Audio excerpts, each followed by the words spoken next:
آقا همینجوری که در جریان بودین، ما این چند روز مریض بودیم، مامانم هم حالش بدتر بود، ولی تولد مامانم بود نتونستیم براش تولد بگیریم، ولی یکی از دوستانمون لطف کردن این کیک خوشمزه رو برامون فرستادن. بس که این کیک خوشمزه بود گفتم به شما هم معرفیشون کنم. لایه های کیک رو نگاه کنیم. بچه لایه های کیک رو نگاه کنین، خامه، نوتلا، گردو، موز، انبه.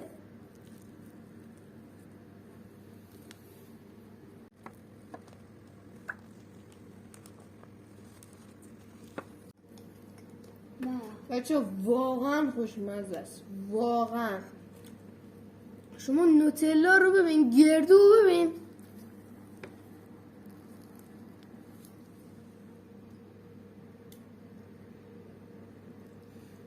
به به.